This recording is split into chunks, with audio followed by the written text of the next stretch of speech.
Don't he rumble? Float like a butterfly and sting like a bee. Ah, rumble, young man, rumble. Down goes Frazier! Down goes Frazier! It's time to get in the ring with the Cornerman, preparing dentists for the next round. We give you business insights, trends, and timely information. And we'll interview experts to help you make smart financial decisions.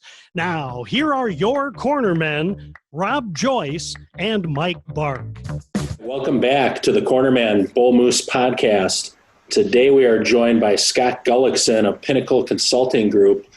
Scott's a consultant in the dental world who helps dentists set up operating systems, analytics, and things like that to help them run a better practice. Scott, thanks for joining us. Yeah, thanks for having me, Mike. Can you get a little bit of your background and tell us a little bit about yourself to start? Yeah, absolutely. So my career started off kind of in the consulting world, and I jumped into that because I really love being able to help out, businesses, big, small, you name it, just be able to make a positive impact and improving their business and, hopefully their lives as well. So fast forward a little bit, my wife is now a dentist and has been for about 8 years. So originally my plan and her plan was to, hey, let's start off with one clinic, then let's start growing that, so then run several practices. Then I realized that, I'd rather be able to help out multiple businesses instead of only working with one or two. So from that, I kind of made the decision that, all right, I've already got all of the dental management background from years of listening to, multiple different dental related podcasts and reading up Dental Town left and right, and, just being really active in the dental community. So I said, let's go ahead and start off helping out some dentists. So I did that, started helping out my wife's practice, and then started helping a couple others, got into the nonprofits, then realized I love helping dentists. However, it's not just dentists that I love helping. It's really more of the overall business owner, entrepreneurs. So the individuals who, whether they're a dentist, they started off just going to dental school, having that specific knowledge, being really good at that, then they start taking on a practice, and there's lots of more different issues that end up popping up, a lot of complexities. Same thing goes for whether it's a tech startup or if it's a construction company, plumbing company, automotive company, you name it. Every business ends up hitting the ceiling at some point in time. So where I was able to start helping out other businesses was, all right, there's a framework for doing things. It's not reinventing the wheel. This isn't rocket science. Let's start helping and running and operating. So that's kind of where my background is. And now I'm able to do this and really be able to make a positive impact, which is really what drives me every day. I think one of the things going through your website that kind of struck me was, there's a line on there about keeping some of this stuff simple. And that resonates with us because most of our clients get into their own private practice, mainly because they don't want somebody clinically telling them what to do. And now all of a sudden they own a business and they do have to start setting up some standards and some procedures. So how does keeping it simple work versus some of these people who really believe they're kind of entrepreneurs and they are starting a Fortune 500 company within their dental practice? Right. So, the biggest one of the biggest components we really focus on when I implement, so it's called the Entrepreneurial Operating System, or EOS. So EOS is a framework that takes a holistic approach at strengthening a business. And, we talk about hitting the ceiling a lot of times. So there's 5 different leadership abilities that we work on within EOS. And it's, the first one of those is actually to simplify. So less is more. Like you mentioned before, there's practices who say, okay, I'm going to set up like I'm a Fortune 500 company. Well, Fortune 500 companies are massive. they're extremely complex. So I don't remember what book it was. I've read a book recently that said that simple is beautiful, complex is ugly. So if you would like complexity, then by all means, throw as many different people and as many different operating systems, have zero communication. I mean, that's what complexity, and that's what happens with a lot of these big organizations, where EOS, Entrepreneurial Operating System, comes in is able to say less is more mentality. So what we do is we take a look at, here's the EOS model itself. So you can see we've got, for those watching on YouTube here, you can see we've got 6 different components that every business has. So it doesn't matter what business is, what business it is, they all have these 6 components. So they are vision, people, data, issues, process, and traction. So every business has those 6. So if you want to simplify things, take a look at the fact that any weakness you have within your organization, your dental practice, your small business, they are all able to fall into one of these 6 buckets. So when we have these 6 buckets, we work on strengthening each and every one of these. So today what we're going to get to do is just kind of talk through how I'm able to come in and help dental practices, how businesses in general can run off of this operating system. So by running off of a single operating system that has the less is more mentality, that's one of the best ways that you can begin by simplifying how you're going to get your practice from where you're at today to where it is that you would like to be. And I think one of the things we always tell clients is when looking at a practice, there's no real one right way to run one. Different practices are going to have different goals. Absolutely. And by doing some of this work on the front end in your system is going to help them figure out where do they want to be. I mean, we have some clients who are perfectly content to collect $500,000 a year and keep low overhead, and they're making a good living. And then we have some that want to build the 5, 10, 15 practices and try to become the next Heartland Dental. Yep. So I think working with somebody to identify what these goals are can probably put the systems in place, correct? Yes, absolutely. So, where we really start off with all this is the fact that in the middle of every business, you've got people. So every leadership, every business book talks about people. So it's not just as simple as, okay, get some people and put them in a spot. No, it's about getting the right people within your practice in the right seats. So right people really meaning that, okay, they need to be a good cultural fit with you. So Mike, if you've got the dentist that you go to, if there's another practice across the street, just because they might have an opening and a hygienist who is awesome across the street, they might be able to come over and work with you and work with the dental clinic that you go to, and it wouldn't be a good fit. So if it's not a good cultural fit, then you're not going to be what we call 100% strong in the people component. So just because you've got someone with great experience doesn't mean that they are the right person for your company. And also goes to say that even if they don't have a lot of experience, they might be the right fit for the organization. So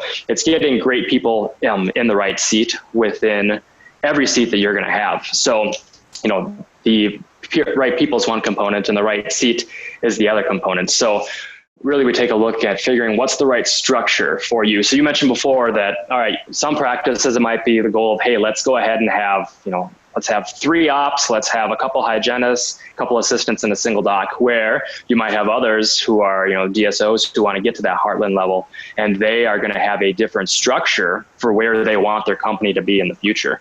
So one of the most interesting parts that I hear time and time again when I'm working with dental practices or any small business, honestly, is the fact that they said, well, basically, if it's not broken, don't fix it. And that's absolutely fine. I'm not saying that this is for everyone. I'm not saying every company needs to run off of this operating system.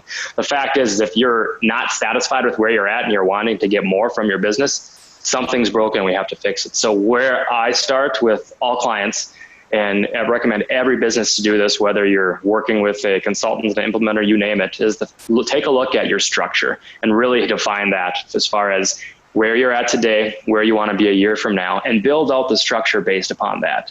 So it's not, and the biggest part that I see with dentists on this is the fact that, if a dentist, Mike, let's use the example of where they start off with a smaller practice. So they've got a couple hygienists, a couple assistants, and maybe, 1 or 2 staff in the front office managing, the overall office or scheduling, claims, you name it. So what really ends up happening here is if there's no clarity on who's responsible for what, and if that's not communicated up and down the line, up and down the ladder, then what happens is the dentist takes all the monkeys and throws them on their back. So it could be an assistant who's doing some ordering, and the reality is the dentist might have told one of the individuals up front, as far as the office manager, hey, you're in charge of ordering. If there's questions, come to you. If that hasn't been communicated all the way across the organization, then what happens is each individual comes back to the dentist because if they're the owner of the practice, right? So they believe that the dentist is the one who needs to make the decisions, and they're the ones who has to do this. So what ends up happening is if you have an open door policy, people keep coming to you with every little issue that pops up. So all of a sudden you've got 20 monkeys on your back at the end of the day. And then what happens is you're not getting anything done as far as what you wanted to do outside of your clinical dentistry world. So really what this accountability chart that I've been talking about, it simply identifies the fact that every organization, whether it's a dental practice, whether it's if it's a tech startup, whether it's a construction company, you name it, an attorney office, they all have three major functions. They have a sales and marketing function with how you're marketing your product or your service and how you're selling it.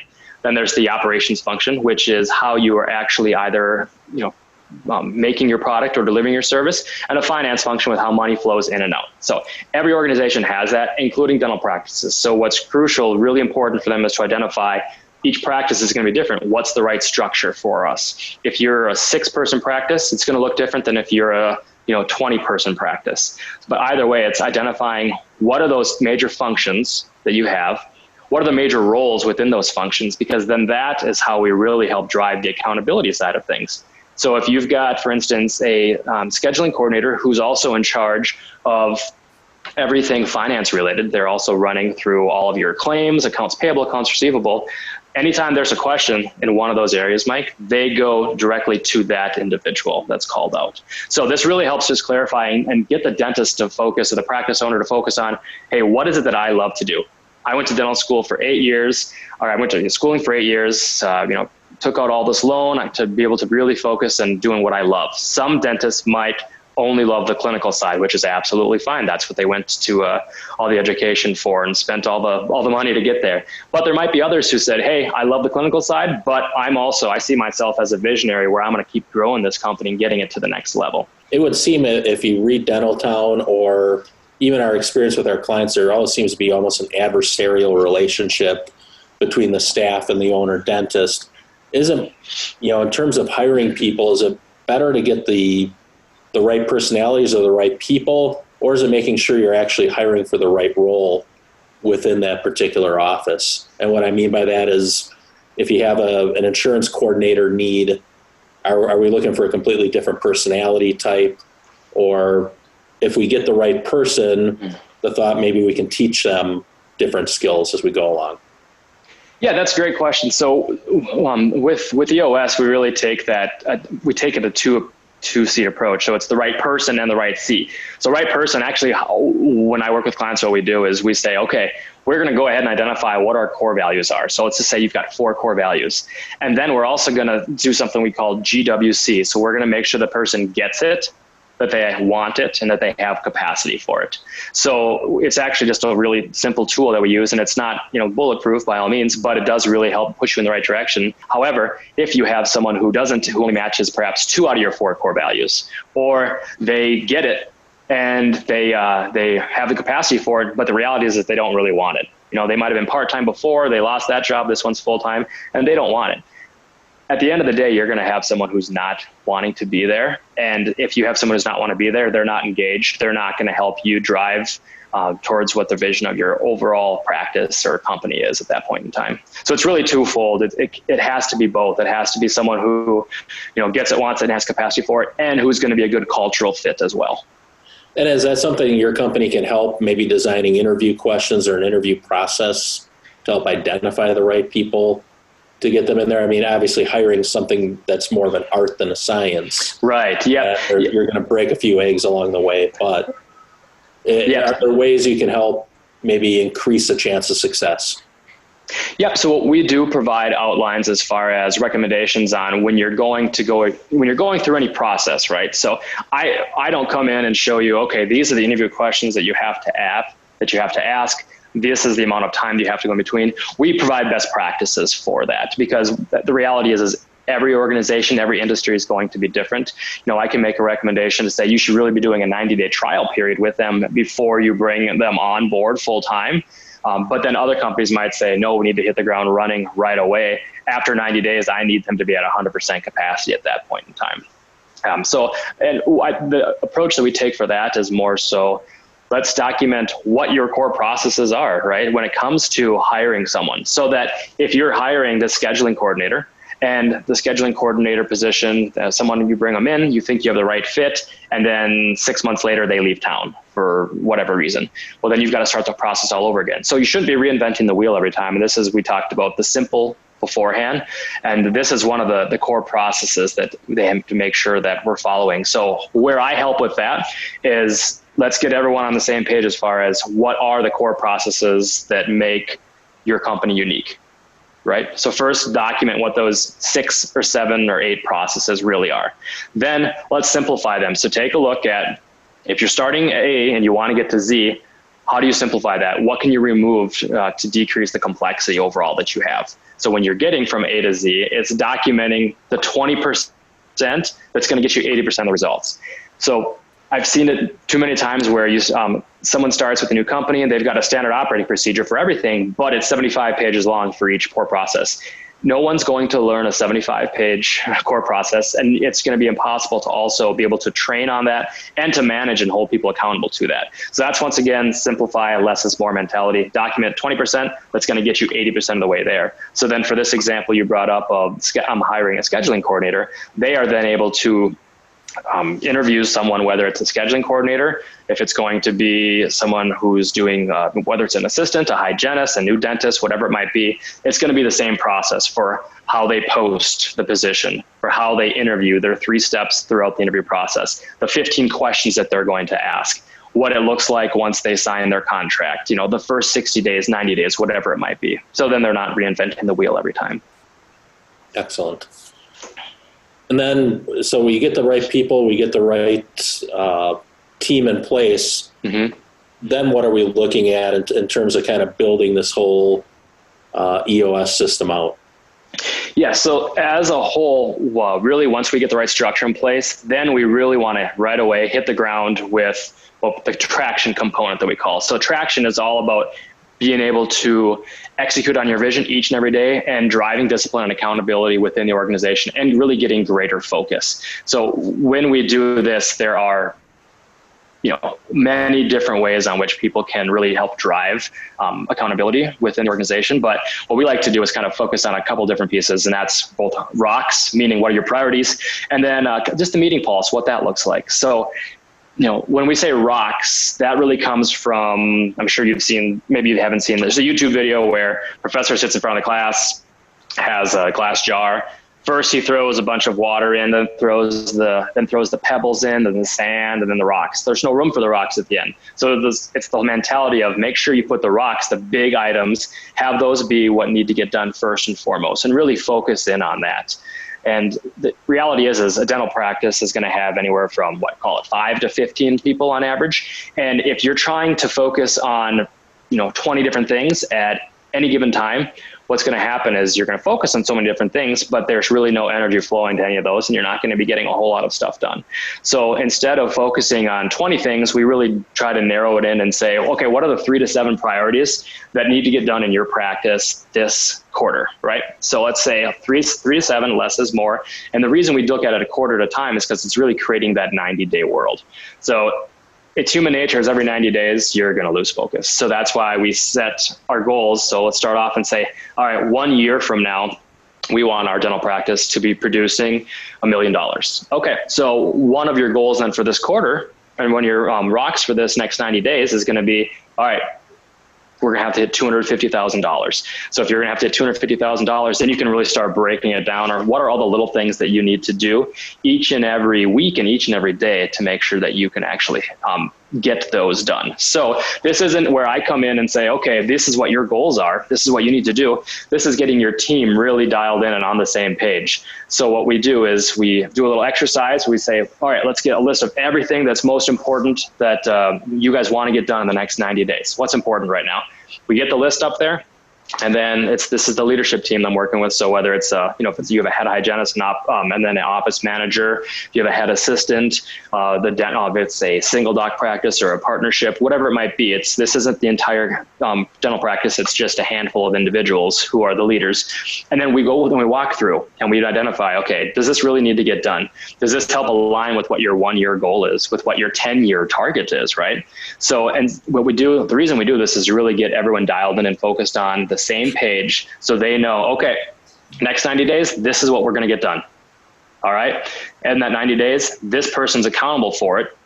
And this is really what it means. It's not just throwing out some number or some subjective goal. It's a SMART goal, right? Specific, measurable, attainable, realistic, and timely. So at the end of that 90 days, we can go back and I continue to move forward with them and work with them and say, okay, Mike, you had this goal, you had this rock, did it get done? So it's as simple as yes or no. There's no gray area on whether or not it's done. It's 95% done isn't done, 100% done is done.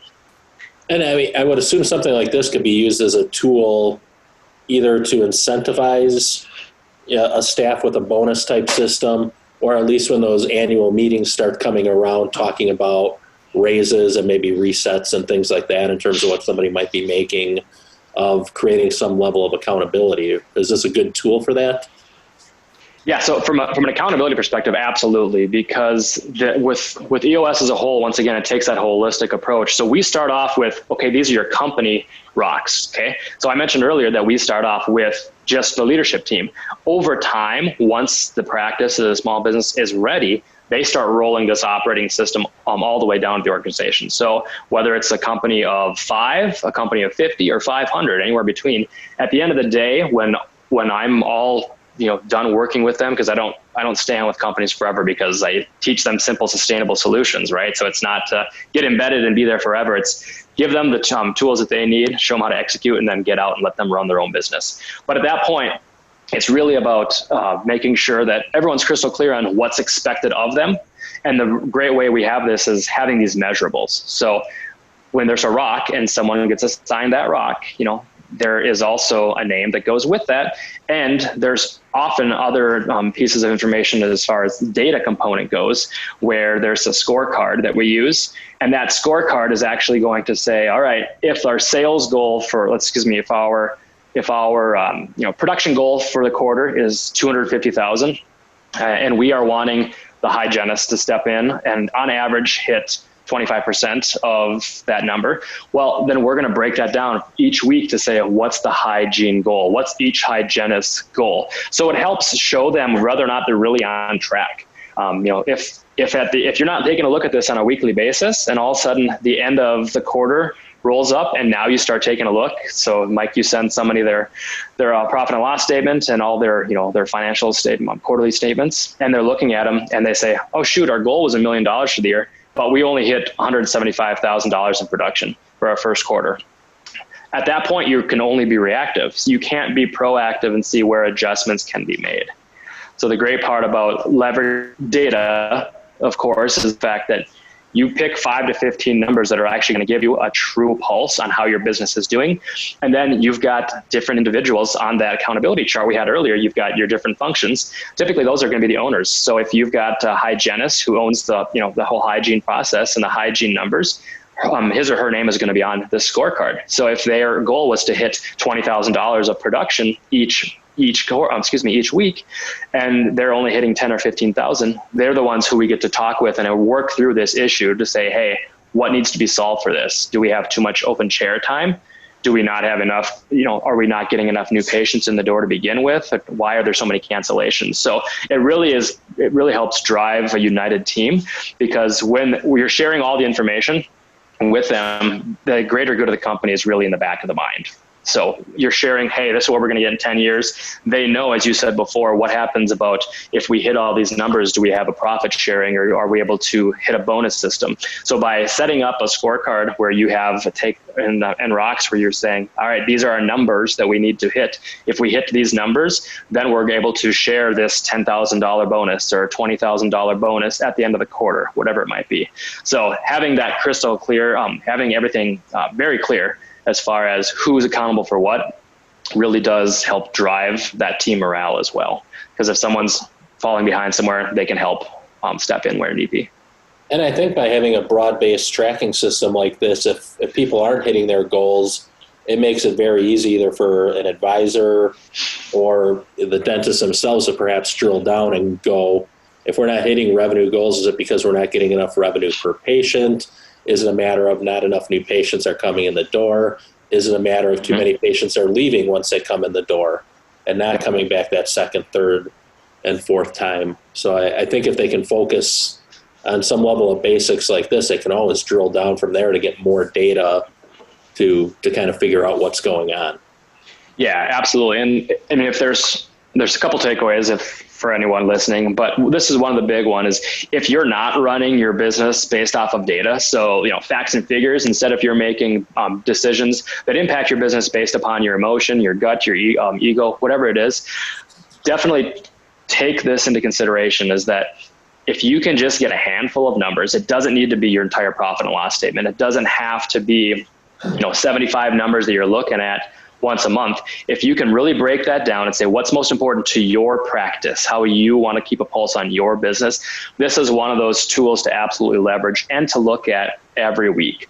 So first, you're able to just identify what are those numbers for you. Is it your hygiene production? Is it your doctor production? Number of open units you have, number of cancellations, how much money you're spending on advertising, what's your AR at, your collection percentage, whatever it is, make sure you really hone in on those and identify what your target is for those, and and who's in charge of that at the end of the day.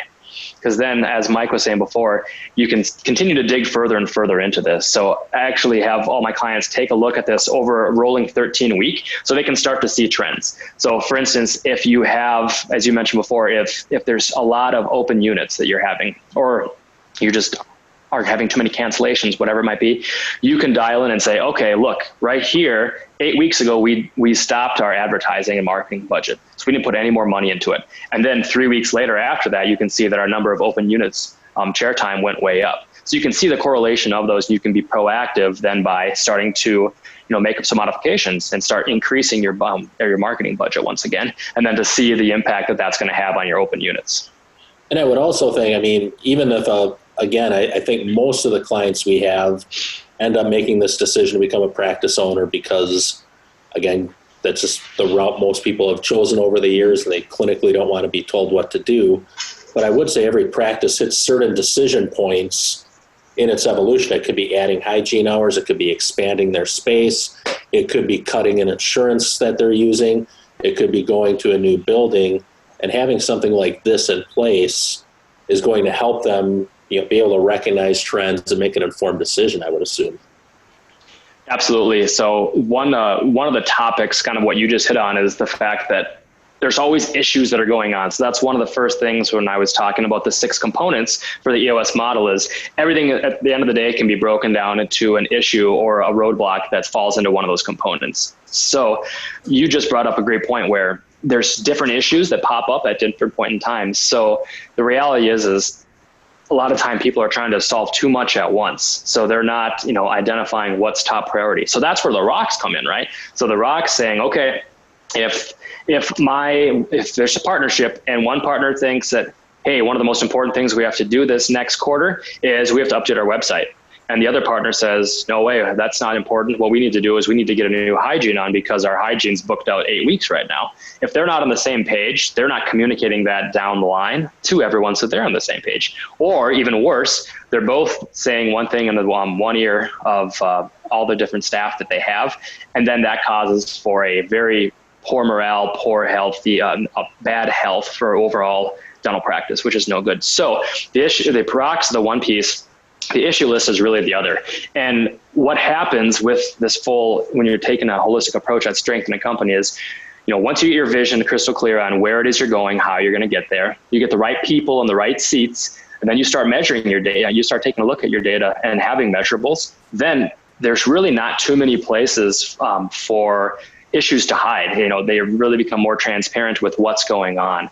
So then it's getting those issues identified of, okay, what else needs to get done? So there's big issues that can be solved, that need to be solved right up front, and those are the rocks. But then there's other smaller issues where it might be something as small as, hey, we need to make some new updates to our forms. These have to be done in the next 3 weeks. So then you prioritize these still. So part of what we talked about, we didn't really get too deep in on the traction component, was rocks is the one piece and how you drive discipline and accountability. And the other one is really a meeting pulse. So with the meeting pulse, this takes a look at making sure that you're connecting the circles on a regular basis. So you've got your leadership team together and you spend a couple of minutes transitioning from working in the business to on the business by just giving some personal bests and some business bests with what's going on. Then it really comes down into a reporting structure, which we hit on a little bit earlier when we were talking about driving accountability. Just review your scorecards, all those numbers, say, hey, what's on track, what's off track. Great. Then you do review your rocks. Same thing. Are we on track or off track? Great. Go through some customer headlines and then just review the following week's to-do lists. Once again, accountability. The prior week, people committed to something. We documented it. We bring it forward the next week to make sure they're doing it. Then the bulk of where these weekly meetings should be spent is on the issues list. So this issues list really is about getting all of the issues that need to get done in the next 90 days, but they're not the top priority. So this, once again, could be something as far as a website update or getting a hygienist hired or anywhere in between. But instead of trying to solve 15 different issues at any given point in time, we focus on what's the top 3 we need to get done, and let's work our way through them. So this IDS, we call it for the issues list, is to identify, discuss, and solve. So think back for practice owners who are listening right now, when you have your daily morning huddles or weekly huddles or monthly meetings, think about how often you end up discussing the same topic, whether it's an issue over and over again and never really coming up with a solution. Or if you sit on a board of directors or if you're holding your quarterly meetings, whatever it is, that happens way too often where we just sit in the meeting and we talk about the same stuff, beating the dead horse, but never actually coming up with a solution for it. So what we do with our these weekly level 10 meetings, we call them, is we actually identify what the issues are first.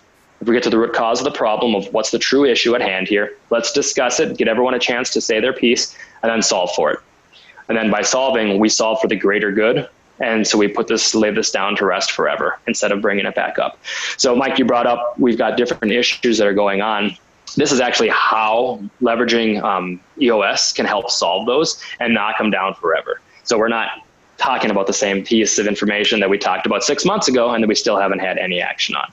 But it's also great because it gets everyone's input as far as, hey, what are the most important issues that we do need to be solving right now within the company? Excellent. And I think that's a really important point because, and you're absolutely right. I've had clients that I've had for multiple years, and in a lot of cases, in some respects, we're talking about some of the same topics that we were talking about 10 years ago. And you see it especially in partnerships or bigger practices where there's multiple doctors of trying to figure out what the best path forward is because 2 might be pulling one way and 2 are pulling the other way of trying to get this. So I think trying to set some type of meeting where everybody gets input and now you make a decision, now you follow up on it is really critical. Yeah, and that's a great part about the overall meeting pulse that we have within EOS. So where I get to come in is I get to help up front, really talking through a lot of these foundational tools, getting the accountability chart set up for them. And then from there, after we get the accountability chart set up, then we get to actually work through what hitting the ceiling is, and then talking through the 5 leadership abilities on how EOS really helps drive that. Get the accountability chart set up with what the functions are, what the roles are, who's sitting in those seats. Then we get to do a deep dive on identifying, hey, what are the rocks? What do we need to be working on right now? What in the next 90 days, what has to get done? Who's going to be accountable for it?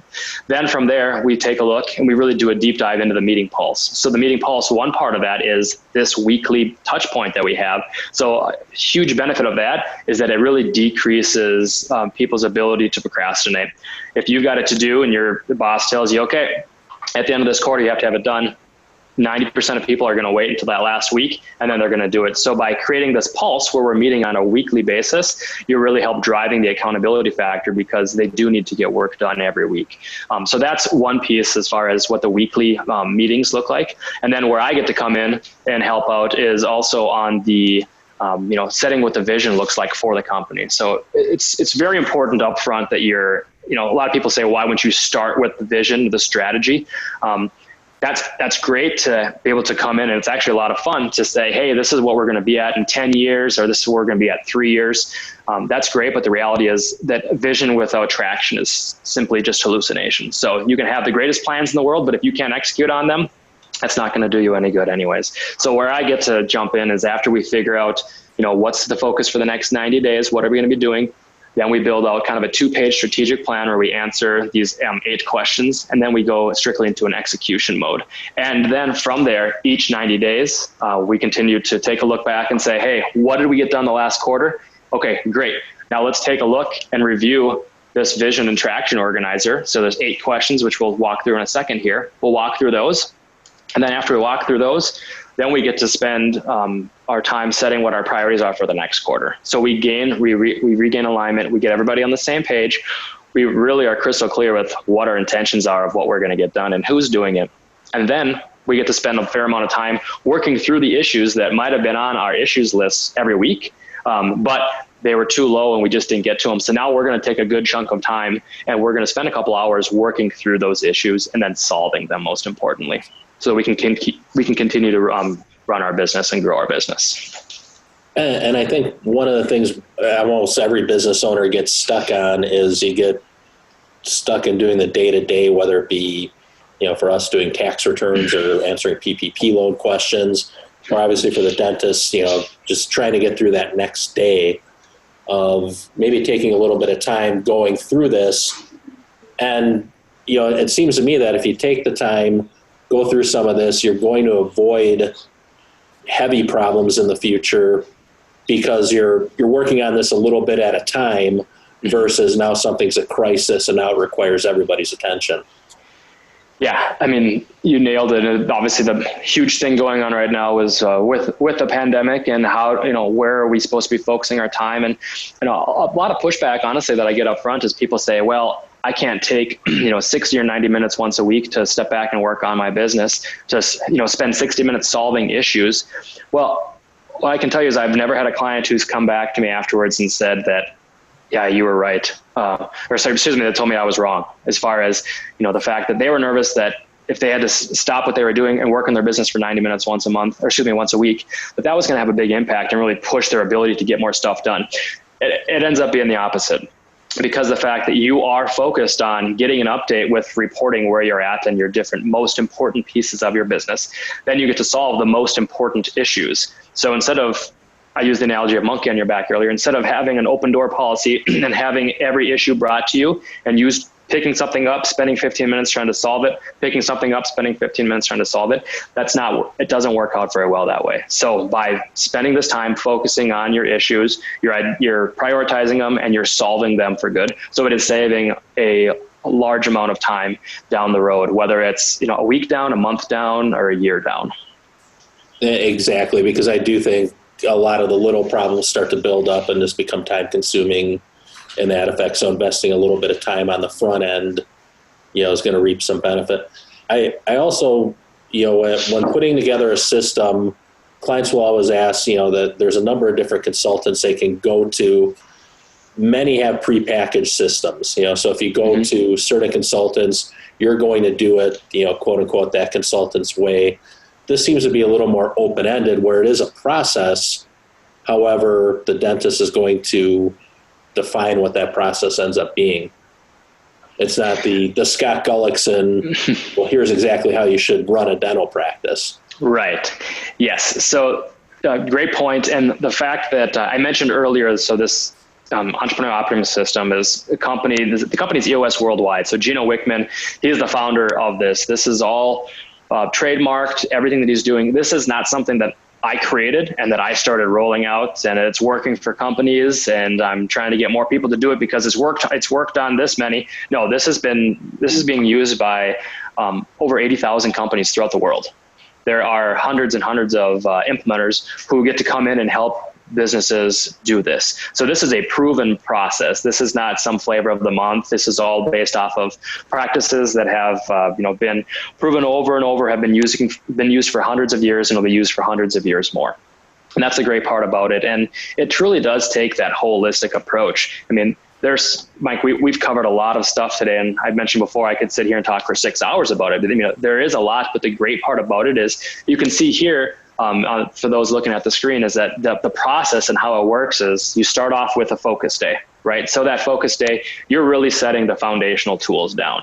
You're getting your structure put in place. You're getting your priorities with what your rocks are. You're getting better communication by having a meeting pulse set up, and you're running your business off of data by tracking those numbers. Then fast forward 30 to 60 days down the road, then once you're really getting rolling on those foundational tools, and that's starting to be feeling a little bit more, as business as usual, then you start to build out what we call a vision and traction organizer is, or your 2-page strategic plan.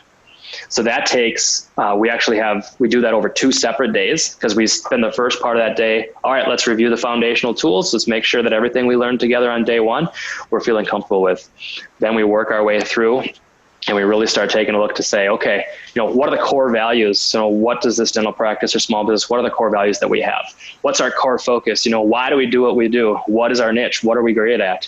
What's our 10-year target? So 10 years from now, where do we want this practice to be at? Do we want it to be a, $5 million practice, or do we want it to be a $20 million practice, or somewhere in between? And then it's really nailing what's your marketing strategy, right? So making sure that the same language is being used, and that who your target market is and who you're gearing towards getting your new patients. What's unique about your practice, or your value proposition, your differentiator, whatever it is. Why should they be going to you instead of the competitor across the street? And then if you've got a proven process, I've talked and I've shown here the EOS proven process, and that's really what it looks like from the time a patient or a client starts working with you until the time is all done. And then the last is, if you have a guarantee, Domino's Pizza, 30 minutes or less, or it's free. There's different guarantees like that, and it's not right for every business, but but it's whether or not it's something you want to have. And then the other part is a 3-year picture. So once you say, in 10 years, this is where we're going to be, then you say, all right, in 3 years, this is what we are going to look like as a practice. We're going to have a team of 15. We're going to have 3 dentists. We're going to have practice sharing. We're going to be in a new building. Just creating that picture for what it is where you want to be taking your company. That's what really helps get buy-in from your employees. And that's something that I've heard over and over again from current clients, is that's why people want to come work for them, is because they actually are painting a picture of where they want to take their business. So it's something to to if you're a practice owner and you're not really sharing what your goals are. Especially today, people want to buy in to where you're going, so they know if it's something that they can see themselves being a part of long term.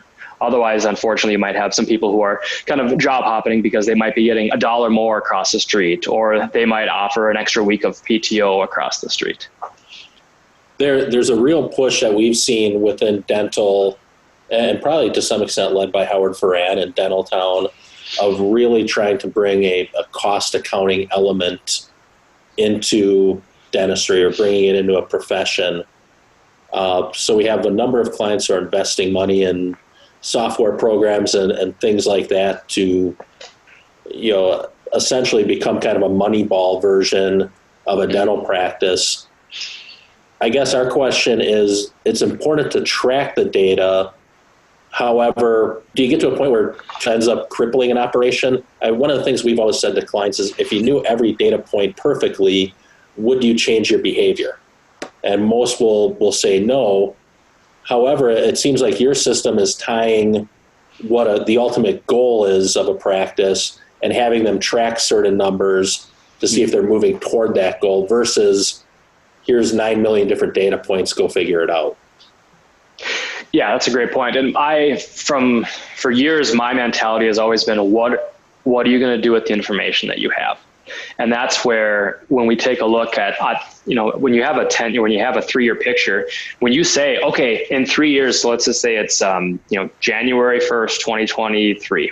And that's the date that we're driving towards, or December 31st, sorry. But either way, if that's the date you're driving towards, and you know that, okay, we want our revenue to be at $5 million. We want our profit million to be over $2.5 million. You really can break that down on an annual basis to say, okay, 1 year from now, where do we have to be? So that's where we take the 1 year goal into consideration, right? So a year from now, if in 3 years we want to be at $5 million for revenue, where do we need to be 1 year from now? Because then you continue to track towards that. So I guess to answer your question is that, once again, my approach and EOS approach is really less is more. That's why with that scorecard, that's the 5 to 15 numbers that you look at on a weekly basis. They give you a pulse in your business. We are by no means saying, oh, don't worry about your profit and loss statement. Don't worry about taking a look at cash flow statements or balance sheets. No, the reason we say 5 to 15 on a weekly basis, because those are the leading indicators, right, that are going to show you what your lagging indicators are. So if your revenue goal is to have it, for example, be at $1 million at the end of the year, well, what's driving into those are not only the cost of your product or what your production is, but it's also what's your collection percentage. Where's your overhead at? So those two numbers alone, those are really going to help drive what your profit margin is at the end of the year. Because it's great to be a $1 million practice, but if you're $1 million practice with a 70% collection and a 70% overhead, your profit margin at the end of the day isn't a whole lot. But if you are that $1 million practice and you have a 50% overhead and a 90% collections, well, then that's a lot more lucrative as far as what dentists are going to want to be looking for. So by really dialing in on what's important to look at weekly, that's going to help get you there. But it's definitely important to work with your financial professionals, your accountants, your lawyers, whatever it might be, to take a look to say more holistic picture with what we are tracking towards. Do our numbers on a quarterly basis make sense? Do our monthly numbers still make sense? So this is not come in and say, hey, there's no need to have any outside help. Nope, not what we're saying at all. This is just a different way to look at it to help you run your business to get more control of it right now. Well, and as a CPA, I would even say, the profit and loss statement or cash flow or balance sheet, they summarize what has happened in a practice. And they are useful tools for us to be able to identify trends or be able to, help with benchmarking and knowing what expenses may be in line or which expenses maybe an office needs to do a little bit of work on. It helps us from a tax planning standpoint. But if we're doing evaluation of a practice or we're looking for opportunities in a practice, we are going to go back into the Dentrix or the EagleSoft or wherever that is to really determine the health of the practice. Does it have enough hygiene production? What are the procedures they're doing? So having a grasp on what those leading indicators are going to be helpful for a dentist. And, I don't think it conflicts at all with what we do as accountants. And in fact, I think it just enhances it. Right. And I think the one last part on the scorecard that I like to call out is, I always look at it as, if you're dental practice owner and you've got a partner, or basically when you leave, that practice is still up and running. You go on vacation for a couple of weeks with your family. This is something where you can still have a pulse on how your business is running without you being there. So if it's a weekly email that comes out every Friday morning, you can be on the beach in Mexico and you can actually still check to say, hey, we're still on track. So that gives you that peace of mind as well, knowing that there's no need to stress right now. You've got a system in place where people are accountable. It's crystal clear who's responsible for what. You've got the most important things in alignment across the entire organization on what needs to get done. And you've got your processes that are out there. They're documented, they're simplified, they're followed by everyone. So the data component is kind of the piece that really helps pull all that together when you're not in the office and gives you that peace of mind that things are, they can survive without me. I can take off for a couple of weeks and we can still be a profitable company. Yeah, and again, I think your particular way of going about it is if we can identify what the big picture goals and vision are of a practice, you can sort of create a roadmap off of that to get to what the goal is. And again, that goal is going to be completely different for every practice that's out there. But I think a system like this too, where a person doesn't have to get too nuts about their numbers, but at least if they have some awareness of it and they know what's going on within their practice, again, as decision points come up within that life cycle of the business, them and their advisors can be better informed to make the better decision.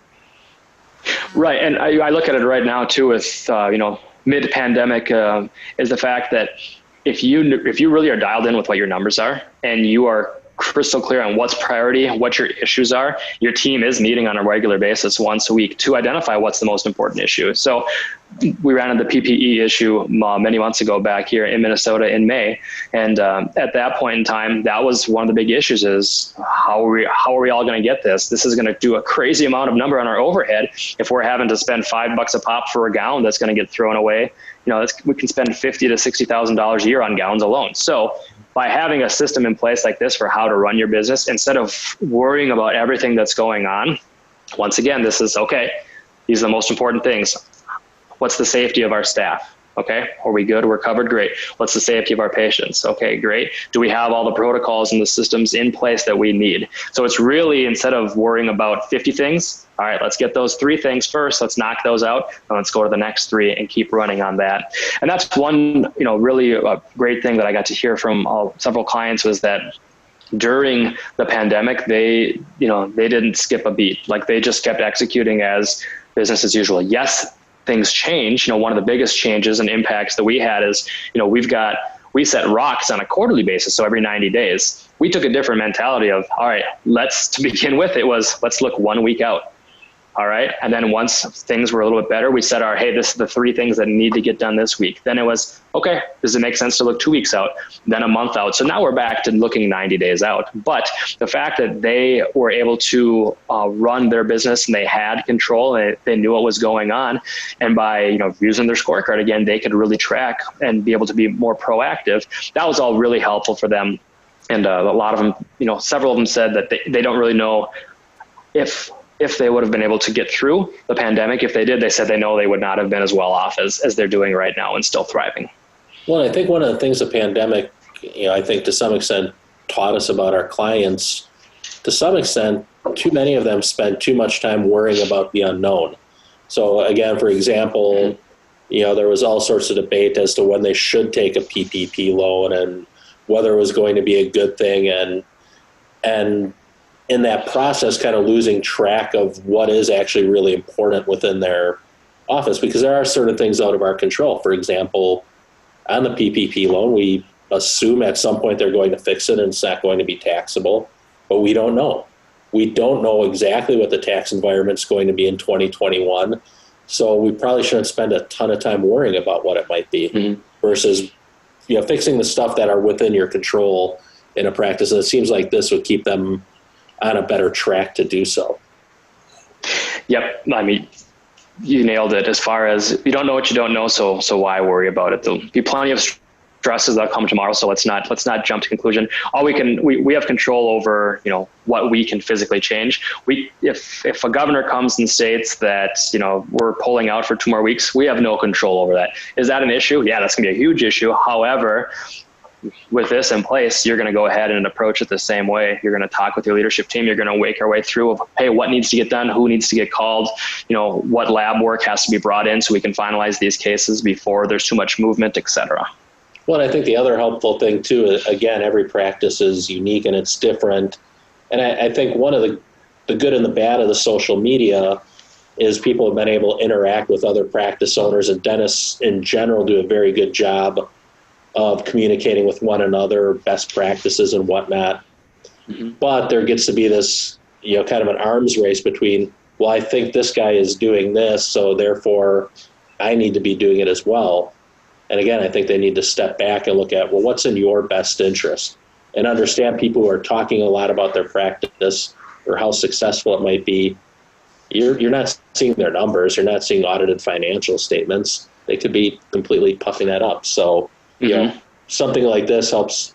What's your goal, and get you to that point quicker, and not worried about what everybody else might be doing. Right. And I think you nailed it at the end of the day is what's your goal? So we take a look at goals in many different ways, and the vision that a lot of people talk about in this, a vision statement or a mission statement. So we don't really use a vision statement or mission statement. I guess the closest thing that I would say we have to it is what we reference as our 10-year target. And that's, okay, in 10 years from now, where do we, 5 years, 10 years, you call the date, but where do we want our company to be? And that's kind of best case scenario. Where are we going to be at? It's realistic, right? So the example you gave is worrying about the guy across the street. Well, he might be doing things very differently because he might be on his way out. And in 10 years, his number might be retirement and completely stepped out. But if you're a 30-year-old dental practice owner, you've been running it for a couple of years, and where you want to take your business in 10 years or 5 years is going to be substantially different. So I wouldn't recommend paying attention to the guy across the street or gal across down the road on what they're doing, because their objective could be completely different than yours. They might, like I said, they could be on their way out retiring, or they might be wanting to scale back where you're in growth mode and you're at that $1 million mark and you're looking to bring on an associate. And then in 10 years, you want to have 3 practices. Well, by all means, you should have a different approach than that individual who's going to be retiring. Same way as where your money's at from an investment perspective. I hope you're not investing the same way as a 25-year-old as you are of your 75-year-old. So it's all about objectives and what your goals are. Completely agreed. If you can set your vision, then you can set measurables, and then you can execute on it. like to thank Scott Gullickson for joining us today. Scott can be reached at Pinnacle Consulting. I'd be happy to talk to you about his EOS model. It's worked well within some of our clients over the years. So thanks again for joining us, and we'll see you next time. All right. Thank you, Mike. Thank you for listening to The Cornerman.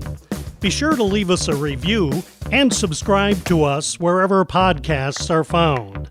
For more insights and information, visit us at bullmoosefinancial.com.